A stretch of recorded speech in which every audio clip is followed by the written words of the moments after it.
உலகம் முழுவதும் உள்ள சன்லைஃப் தொலைக்காட்சி நேயர்களே, உங்கள் அனைவருக்கும் வணக்கம். இது நாட்டு மருத்துவம், நலம் தரும் மருத்துவம், எல்லோருக்கும் ஏற்ற பக்க விளைவுகள் இல்லாத பாதுகாப்பான பண செலவுகள் இல்லாத எளிய மருத்துவம். இந்த நிகழ்ச்சியிலே பல்வேறு மருத்துவ கருத்துக்களை நாம் பகிர்ந்து பழகி பயன்பெற்று வருகின்றோம். இன்று சில கருத்துக்களை நாம் தெரிந்து கொள்வோம். மூசா பாரடிசியாக்கா என்ற தாவர பெயராலே சுட்டப்பெறுவது வாழை, பிளான்டெயின் என்ற ஆங்கிலத்திலே சொல்லப்பெறுவது. இந்த வாழைக்காய் சுவையான ஒரு கறியாக நமக்கு பயன் தருகிறது. அதிலேயும் பிஞ்சு வாழைக்காய் என்பது மிகுந்த மருத்துவ குணங்களை பெற்றிருக்கிறது. இந்த வாழைக்காய் பிஞ்சை அடிக்கடி உணவிலே சேர்த்து கொள்ளுவதனாலே உள் உறுப்புகளிலே ஏற்படுகின்ற புண்களை ஆற்றக்கூடிய ஒன்றாக விளங்குகிறது. அஸ்ட்ரிஞ்சன்ட் என்று சொல்லக்கூடிய வகையிலே வற்றச் செய்யும் தன்மையுடைய துவர்ப்பு சுவை மிகுந்தது இந்த வாழை பிஞ்சு. உள் உறுப்புகளை இது ஆற்றுகிறது. அதனோடு கூட வெகு மூத்திரம், பகு மூத்திரம் என்று சொல்லக்கூடிய அடிக்கடி சிறுநீர் வருவது, அதிகமாக சிறுநீர் கழிப்பது, இவற்றையும் போக்குகிறது. உள் உறுப்புகளிலே ரணம் எங்கு இருந்தாலும் அதை போக்குகின்ற ஒன்றாகவும், மூலத்தை, குறிப்பாக குருதி மூலத்தை தடுக்கக்கூடிய, தணிக்கக்கூடிய ஒன்றாகவும் இந்த வாழை பிஞ்சு விளங்குகிறது. அன்பான நேயர்களே, வாட்டர்மெலான் என்று ஆங்கிலத்திலே சொல்லப்பெறுவது தர்பூசணி. இந்த தர்பூசணி சாறு ஒரு டம்ளர் எடுத்து அதனோடு எலுமிச்சை சாறு, அரை மூடி எலுமிச்சையை சாறாக்கி, தர்பூசணி சாரோடு அரை மூடி எலுமிச்சை சாறு சேர்த்து, பனக்கற்கண்டு அல்லது நாட்டு சர்க்கரை சேர்த்து உறவாடும்படி ஒரு சேர கலந்து அன்றாடம் ஓரிரு முறை பருகுகின்ற நிலையிலே சிறுநீரை பற்றிய சிக்கல்கள், சிறுநீர் தாரையை பற்றிய சிக்கல்கள், சிறுநீரகத்திலே ஏற்படுகின்ற அழற்சி, எரிச்சல், இவற்றையெல்லாம் போக்கக்கூடிய ஒன்றாக விளங்குகிறது. டயூரிட்டிக் என்கின்ற வகையிலே சிறுநீரை தாராளமாக வெளித்தள்ளக்கூடியதாக விளங்குகிறது. இதில் இருக்கின்ற லைகோபீன் என்று சொல்லுகின்ற வேதிப்பொருள் ஒரு ஆன்டி ஆக்சிடென்ட் என்கின்ற வகையிலே பயன் தந்து குடலிலே இருந்து சிறுநீரகம் வரையிலே எங்கேயும் புற்று வாராமல் தடுக்கக்கூடிய ஒன்றாகவும், உடலுக்கு குளிர்ச்சி தரக்கூடிய ஒன்றாகவும், புத்துணர்ச்சி தரக்கூடிய ஒன்றாகவும் இந்த தர்பூசணியும் எலுமிச்சை சாறும் விளங்குகிறது என்பது உண்மை.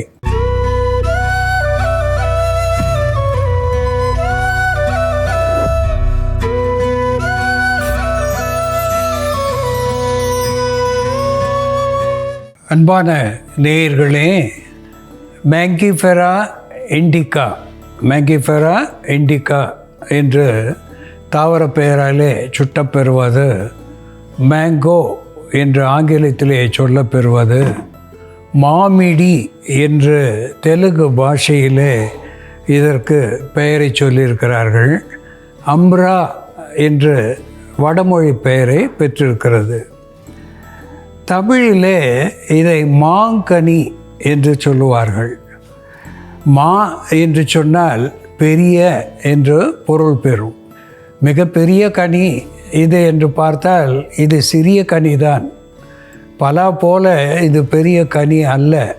ஆனால் மருத்துவ குணத்திலே நாம் ஒப்பிட்டு பார்க்கின்ற பொழுது இது மாபெரும் மருத்துவ குணங்களை கொண்டிருக்கிறது என்பதனாலே இதை மாங்கனி என்று சொன்னார்கள். இதனுடைய இலைகள் ஒரு ஆன்டிபாக்டீரியல், ஆன்டிஃபங்கல், ஆன்டிமைக்ரோபியல் என்கின்ற மருத்துவ குணத்தை பெற்றிருக்கிறது. இந்த இலை தீநீரை நாம் பருகுகின்ற பொழுது தொண்டைக்கட்டு, தொண்டை கம்மல், தொண்டை புண், நாப்புண் இவற்றையெல்லாம் போக்குகிறது. இலை சாம்பலை நாம் எண்ணெயிலிட்டு குழைத்து புறமருந்தாக பயன்படுத்துகின்ற பொழுது தோல் நோய்களை துடைக்கக்கூடியதாக விளங்குகிறது. அதனுடைய புகையை வீட்டிலே போடுகின்ற பொழுது ஒரு மஸ்கிட்டோ ரிப்பெல்லண்ட் என்கின்ற வகையிலே கொசு விரட்டியாகவும் பயன் தருகிறது.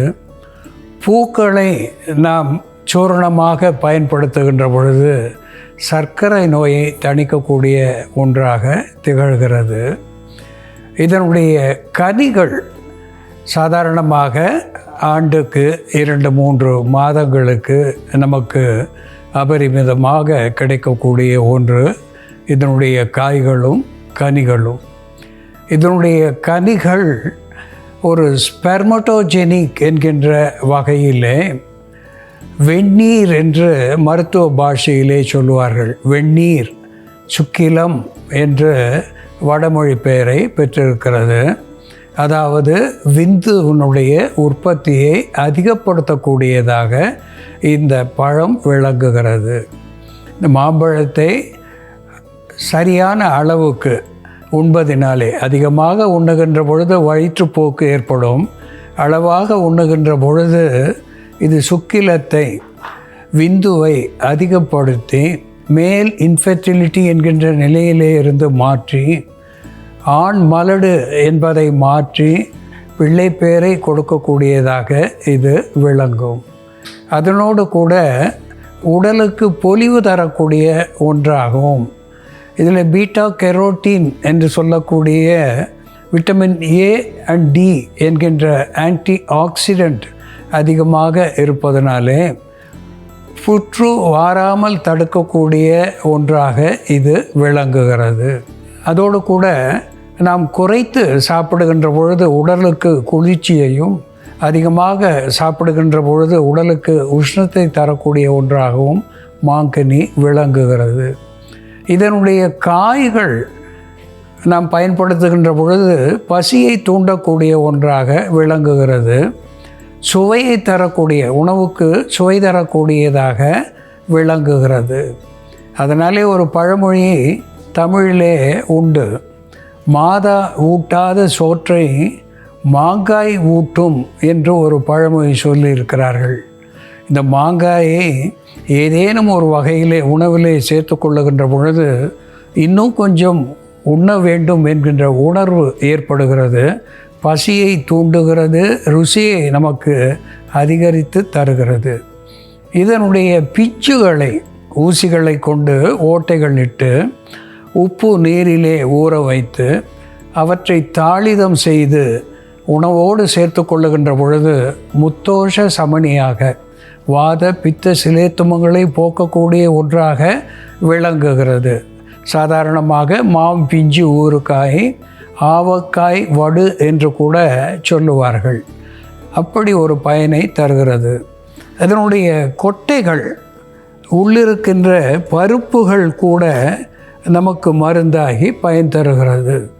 மிகுந்த துவர்ப்பு சுவையுடையது, அஸ்ட்ரிஞ்சன்ட் என்று சொல்லக்கூடிய வகையிலே வற்றச் செய்யும் தன்மையுடையதினாலே இந்த பேதி, சீதபேதி, நிணநீர் பேதி, நீர் கழிவு இவற்றையெல்லாம் நிறுத்துகின்ற ஒன்றாக ஆன்டி டிசென்டரிக் என்கின்ற மருத்துவ குணத்தை பெற்றிருக்கிறது. மெனோரேஜியா என்று சொல்லக்கூடிய பெரும்பாடு, அதிக இரத்தப்போக்கு அவற்றை நிறுத்தக்கூடியதாக விளங்குகிறது.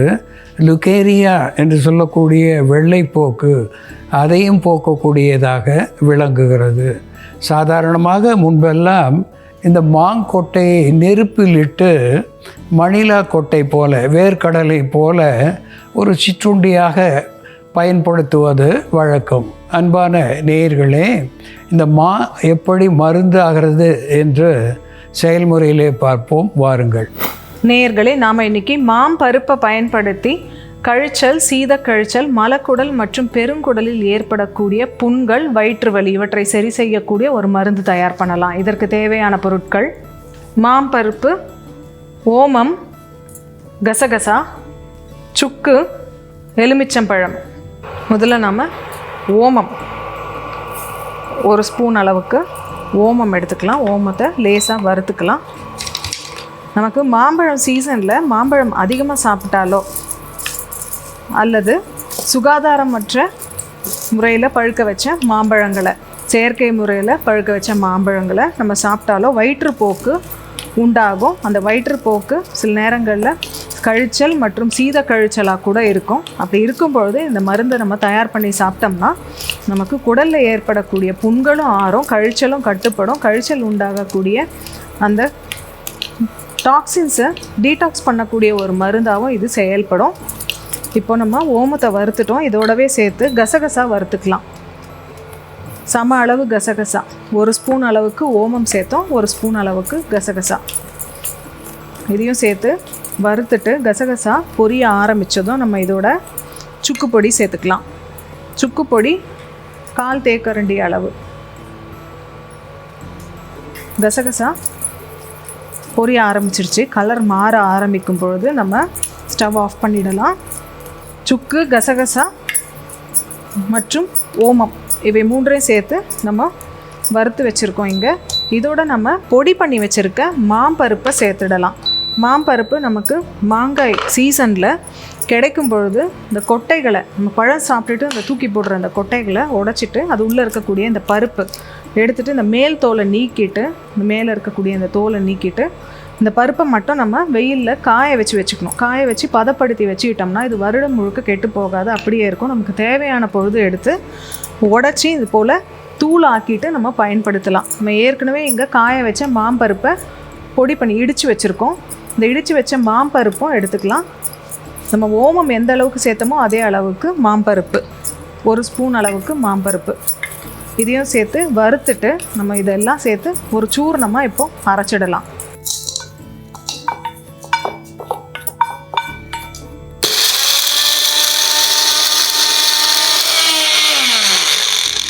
இது போல் நம்ம மாம்பருப்பு சூரணம் தயார் பண்ணி வச்சுக்கணும்.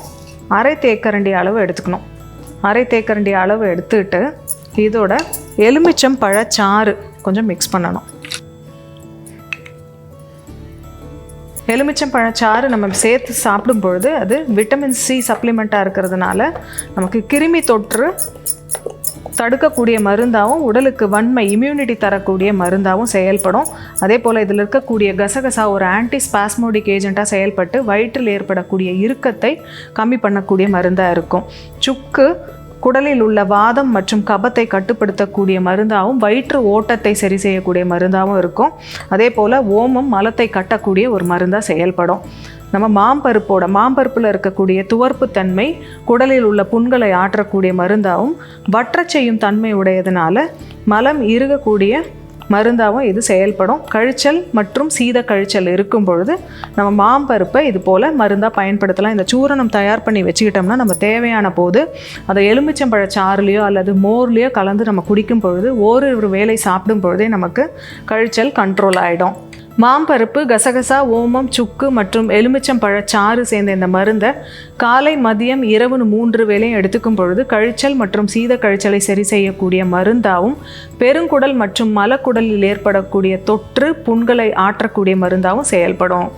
அன்பான நேயர்களே, மேங்கிஃபெரா இண்டிகா என்ற தாவர பெயராலே சொட்டப்பெறுகின்ற மேங்கோ என்ற ஆங்கில பெயராலே சொல்லப்பெறுவது மாங்கனி, மாங்காய் என்று தமிழ் பெயரை பெற்றிருப்பது. இதனுடைய கனிகள் ஆண்மையை பெருக்கக்கூடியது, விந்தை அதிகரிக்கக்கூடியது என்று பார்த்தோம். அதோடு கூட உடலுக்கு பொலிவையும் புற்று வாராமல் தடுக்கக்கூடிய நிலையையும் தரக்கூடியது என்று நாம் பார்த்தோம். அதனுடைய கொட்டைகள் துவர்ப்பு சுவை உடையது, அஸ்ட்ரிஞ்சன்ட் என்று சொல்லக்கூடிய வற்றச் செய்யும் தன்மை உடையது என்பதனாலே டைரியா, டிசென்ட்ரி, லுகேரியா, ஹெமரேஜியா என்று ஹெமரேஜிக் டிசார்டர் என்கின்ற குருதி கசிவு இவற்றையெல்லாம் போக்கக்கூடியதாக விளங்குவது மட்டுமல்லாமல் ஆன்த்ஹெல்மின்திக் என்கின்ற வகையிலே இந்த மாம்பருப்பு குடலுக்கு நாம் பயன்படுத்துகின்ற பொழுது குடல் பூச்சிகளை, கீரிப்பூச்சிகள், நாக்குப்பூச்சி என்று சொல்லுகின்ற அஸ்காரியாசிஸ், டேப்வாம் என்று சொல்லுகின்ற நாடாப்பூச்சி இவைகளை வெளித்தள்ளக்கூடிய ஆன்த்ஹெல்மின்திக் என்கின்ற மருத்துவ குணத்தை பெற்றிருப்பது மட்டுமல்லாமல் அமெஸ்டாட்டிக் ஸ்டிப்டிக் என்கின்ற வகையிலே குருதியை கட்டக்கூடிய ஒன்றாக இந்த மாம்பருப்பு அதனுடைய சுவை விளங்குகிறது. இந்த மாம்பருப்போடு அஜ்வைன் என்று சொல்லக்கூடிய ஓமம் சேர்த்திருக்கின்றோம். ஓமம் ஒரு கார்மினேட்டிவ் என்கின்ற வகையிலேயும் ஒரு ஸ்டிமுலண்ட் என்கின்ற நிலையிலேயும் ஒரு anti bacterial, anti fungal, anti microbial என்கின்ற மருத்துவ குணத்தையும் பெற்றிருக்கிறது. அதனோடு பாப்பி சீட்ஸ் என்று சொல்லக்கூடிய கசகசா சேர்த்திருக்கின்றோம்.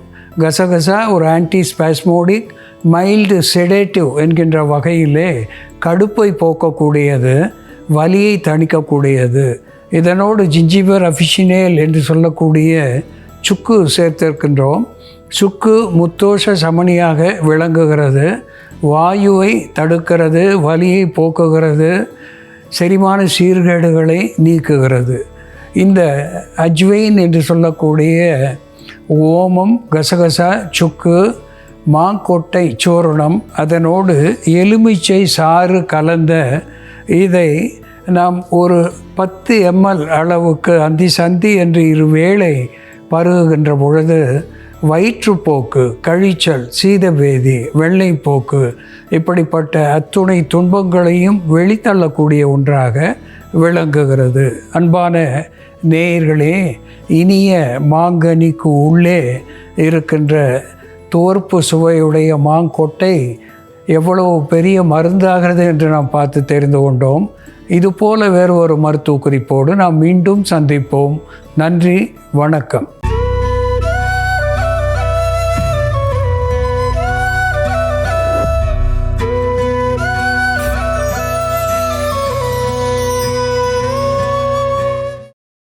இன்னும் பல வீடியோக்களை காண சன் லைஃப் சேனலை சப்ஸ்கிரைப் பண்ணுங்க.